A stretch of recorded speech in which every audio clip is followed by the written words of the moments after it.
గారు సితారా ఎంటర్టైన్మెంట్స్ ద్వారా లెనిన్ని మనందరికీ అందించారు. సో మనం ఎంటర్ప్రైజెస్తో కులాబాయ్. సో ఎస్, ప్రొడ్యూసర్ నాగవంశీ గారిని వేదిక మీదకి ఆహ్వానిస్తున్నాము. కంగ్రాచులేషన్స్ నాగవంశీ గారు. థ్యాంక్స్ అండి. ఫైనల్గా యాక్చువల్లీ నాకు వీళ్ళందరిలాగా అంత ఎమోషనల్గా వీళ్ళందరినీ పొగడటం ఇవన్నీ రావు. ఇప్పుడు పొగిడితే కూడా చాలా ఆర్టిఫిషియల్గా ఉంటుంది. మా పని నెంబర్లు చెప్పడం కాబట్టి నేను దాని మీద ఎక్కువ కాన్సన్ట్రేట్ చేసి చెప్తాను మీకు.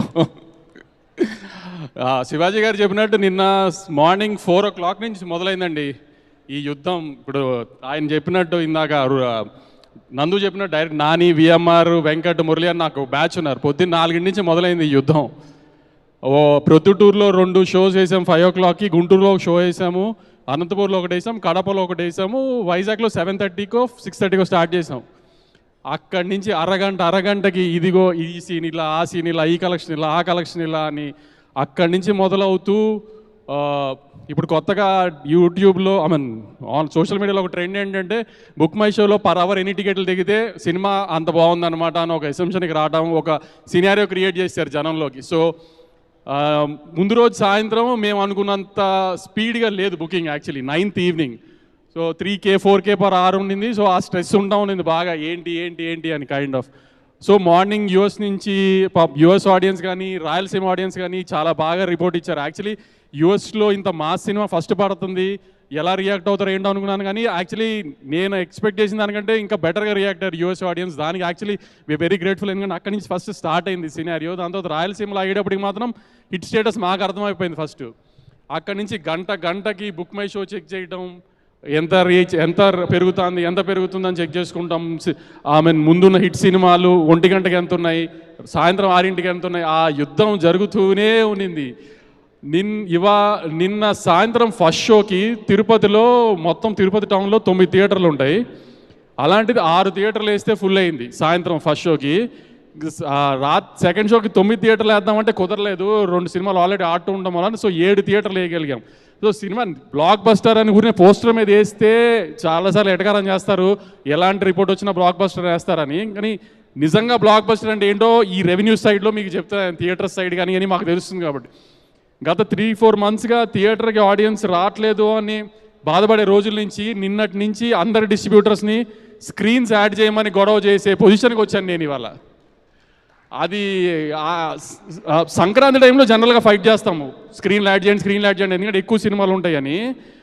ఇప్పుడు సోలో రిలీజ్ వచ్చినా కూడా స్క్రీన్స్ యాడ్ చేయమని అడిగే పొజిషన్కి వచ్చాను నేను. నేనేదో సరదాగా స్క్రీన్స్ యాడ్ చేస్తున్నామని ఊనే పోస్టర్లు వేయడానికి చెప్పను, మీకు తెలుసు కదా బాగా. అంత గొడవ చేస్తున్నాను నేను స్క్రీన్స్ గురించి. అంత బాగుంది రెస్పాన్స్ నిజంగా రెవెన్యూ సైడ్. కానీ ఇవాళ రాయలసీమలో పొద్దునే సెకండ్ డే తగ్గుతుందేమో సాటర్డే అనుకున్నాము, కానీ మార్నింగ్కే మదనపల్లి లాంటి స్టేషన్స్లో కూడా 4 థియేటర్లు ఫుల్ వచ్చినాయి. గుంటూరు లాంటి స్టేషన్ మామూలుగా మా గుంటూరు డిస్ట్రిబ్యూటర్గా నోరు తెరిచి ఏం మాట్లాడి ఎప్పుడు 7 మోహన్ తిరుగుతూ ఉంటాడు వాడు నాకు మార్నింగ్ షోస్ అన్నీ ఫుల్స్ వచ్చినాయి అని వాడు చెప్పడము. కానీ సో ఇట్లా ఏంటంటే మామూలుగా డిస్ట్రిబ్యూటర్లు అందరూ ఫోన్ చేసి చాలా హ్యాపీగా ఉండి బ్రహ్మాజీ గారు చెప్పినట్టు వాళ్ళకి ఎలా ఆర్టిస్ట్గా బాగా పర్ఫామ్ చేశారని చెప్తారో అలా మాకు డిస్ట్రిబ్యూటర్లు చెప్తారు, ఈ ఫుల్ అయింది, అది ఫుల్ అయింది, ఇక్కడ యాడ్ చేసాం, అక్కడ యాడ్ చేసామని. అట్లా ఫోన్లు చేస్తూనే ఉన్నారు మాకు నిన్నటి నుంచి అంతా. ఆఖరికి నిన్న Nizam gross morning show matinee first show కలిపి ఎంత ఉందో 3 షోలు కలిపిన గ్రాస్ ఒక సెకండ్ షోకి ఉంది. ఆ విషయం నాకు 12:40కి తెలిసింది. 12:40కి ఇంకా నాగార్జున గారికి ఫోన్ చేయలేదని కూడా ఆలోచించకుండా ఆయనకి నేను మెసేజ్ చేశాను, సార్ లేచే ఉన్నారా అని. ఇంకా ఆయన లేచలేరు పాపం. అంతే అప్పుడు అఖిల్కి ఫోన్ చేసి చెప్పా, ఒక సెకండ్ షో గ్రాస్ 3 షోలు గ్రాస్ అంత ఉంది సార్ అని. అంత రీచ్ వచ్చేసింది సెకండ్ షోకి వచ్చేటప్పుడు ఈ సినిమాకి. ఒక ఎల్వీఆర్ అని ఒక డిస్ట్రిబ్యూటర్ ఉంటాడు, అతని దగ్గర నుంచే ఉత్సాహంగా గొంతులో రాలేదు నాకు. అతనికి RRR ఇచ్చినా బాహుబలి ఇచ్చినా అతని గొంతులోంచి ఏం రాదు కాబట్టి అతను కూడా హ్యాపీగా చెప్తాడు అనుకున్నా. అతను ఒక్కడే చెప్పలేదు నాకు, మిగతా అందరూ చాలా మంచి రెస్పాన్స్ ఇచ్చారు. ఆడియన్స్గా కూడా మీకు చాలా థ్యాంక్స్ అండి. నేను ఎక్స్పెక్ట్ చేసిన దానికంటే పెద్ద టర్న్అవుట్ వచ్చింది నిన్న కానీ ఇవాళ కానీ.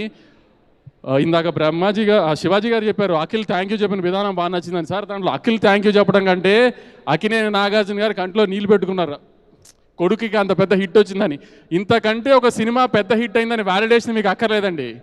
ఇన్ని సంవత్సరాల్లో నాగార్జున గారిని నేనైతే ఎప్పుడు అలా చూడలా. నేను మొన్న ప్రీ రిలీజ్ ఈవెంట్లో కూడా చెప్పా నాగార్జున గారి గురించి తవరు చెప్తానని. అంటే షూటింగ్ జరుగుతున్నంతసేపు ప్రొడ్యూసర్గా నాగార్జున గారు ఆమె పెద్ద రోల్ ఏమి ఉండదు, సీన్లు అప్పుడప్పుడు అడగడం తప్పితే. సినిమా ఆవిడికి వచ్చిన తర్వాత మా ఎడిటర్ కొంచెం సైకో, మామూలుగా అయితే అన్నపూర్ణలో పెట్టుకోమంటారు ఎడిటింగ్, ఎందుకంటే అన్నపూర్ణ సినిమా సితారా ఉన్నా ఇప్పుడు ఎందుకంటే సార్కి కంఫర్ట్ అని.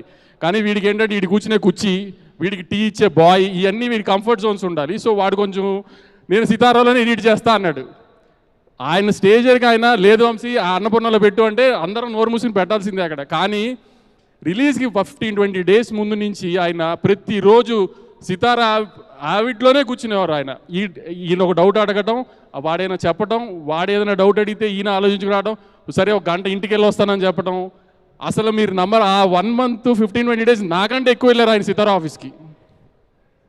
ఆయన ఈ సినిమాకి పడిన కష్టం అలాంటిది. ఒకటే మీకు చెప్తే సింపుల్ మాట, అన్నపూర్ణలో ఎడిట్ పెట్టండి అంటే అయిపోయేది.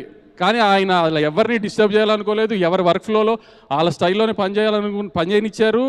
దాని ప్రకారమే తమన్ విషయంలో కూడా తమన్ ఎప్పుడు రమ్మంటే అప్పుడు వెళ్ళి స్కోర్ చెక్ చేశారు, అన్నీ చూశారు. చిన్న చిన్న చేంజెస్ ఉన్నా కానీ తమన్ స్టూడియోకి వెళ్ళే చూస్తారు. అన్నీ ఏదైనా ఎక్కడ ముందు సినిమాలు అన్ని టెక్నీషియన్స్ ఎలా పనిచేశారో అలానే పని చేయనిచ్చారు. ఈ డిస్ట్రిబ్యూషన్ దగ్గరికి వచ్చేటప్పటికి, థియేటర్స్ రిలీజ్ దగ్గరికి వచ్చేటప్పటికి కూడా ఇది ఎవరికి ఇవ్వాలి, అది ఎవరికి ఇవ్వాలి ఏంటి ఏ డిస్కషన్ లేదు. నేను నా సినిమాలు ఎలా చేసుకుంటున్నానో అలానే చేయనిచ్చారు ఆయన. అన్నీ దేంట్లోనూ ఎక్కడ ఏది అక్కడే మీకు ఎంత పెద్ద మనిషో మీకు తెలుస్తుంది. ఇప్పుడు అలాంటి కొంతమంది మనుషులు అంత పెద్దవాళ్ళు ఎందుకు అవుతారో ఇట్లాంటి విషయాల్లో తెలుస్తుంది. ఎక్కడ ఎవరి డిస్కంఫర్ట్ని ఆయన స్పాయిల్ చేయలేదు అసలు.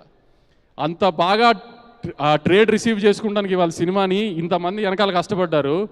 మురళి ఇప్పుడు కొంచెం నన్ను చెప్పు సినిమాకి నేనే డైరెక్టర్నని. అందరు నాకు ఫోన్ చేశారు, కొంచెం నందుని డైరెక్టర్ అని చెప్పండి సార్. నేను చెప్పడం ఏంటి, అతను చెప్పుకోవాలి కదా అతనే డైరెక్టర్ అని. నేను చెప్పేదే ఉంది. ఇంకా ఇన్స్టాగ్రామ్ ఓపెన్ చేస్తే సార్ అఖిల్ హిట్ కొట్టేశాడు. ఆమె 2-3 రోజులు నిద్ర పట్టదు, ఎలాగో రిలీజ్ 2 రోజులు నిద్ర పట్టదు. నిన్నేమో కొంచెం కలెక్షన్ వింటుంటే నిద్ర పట్టదు. అసలు ఇన్స్టాగ్రామ్ ఊనేకి వెళ్ళకుండా కూర్చుంటే అసలు ప్రతి రీలు అదే వస్తుంది, ప్రతి రీలు. సార్ నిజంగా జెన్యున్గా ఆడియన్స్ ఎక్కువ కోరుకున్నారు సార్ ఈ సినిమా ఆడాలని. ఆమె అది లేకపోతే మనం కొంచెం పిఆర్ చేయించుతాము, రీల్స్ చేయించుతాం, అన్నీ చేయించుతాం, కానీ ఆ స్థాయిలో మనం చేయించలేము. వాళ్ళు చేసే మీమ్స్ కొన్ని మనం చేయించలేమండి. అసలు ఎన్ని రీల్స్ చూశానంటే నిన్నటి నుంచి ఇవాళ దాకా అఖిల్ హిట్ కొట్టేశాడు అన్నది అంత జెన్యున్గా ఎవ్రీబడి వాంటెడ్ ఇట్. మీరు అన్నట్టు ఇంకా చాలా ఈవెంట్స్ ఉంటాయి, ఎందుకంటే ఎంతో ఎక్కువ రెవెన్యూ చేయాలని కోరుకుంటున్నాము. సో మళ్ళీ క్లియర్గా ఇంకా బెటర్ నెంబర్స్తో చెప్తాను మీకు. ఫర్ ఎగ్జాంపుల్ ఇందాక నిన్న ఆఫ్టర్నూన్ ఈ టైంకి 8.99K per hour ఉన్నది, ఇవాళ ఆల్మోస్ట్ 16-17K per hour వెళ్ళిపోయింది. ఆల్మోస్ట్ అన్ని సిటీస్లో ఫస్ట్ షో సెకండ్ షోస్కి కెపాసిటీ ఇష్యూస్ వచ్చేంత రేంజ్కి జనం చూస్తున్నారు సినిమా. చాలా థ్యాంక్స్ అండి. మళ్ళీ you guys are turning out and coming to the theatres and watching the film. Thank you very much అండి. థ్యాంక్ యూ నాగవంశీ గారు, thank you so much. And yes, Nagavamsi గారి ప్రేమ కూడా కొట్టినట్టే ఉంటుంది.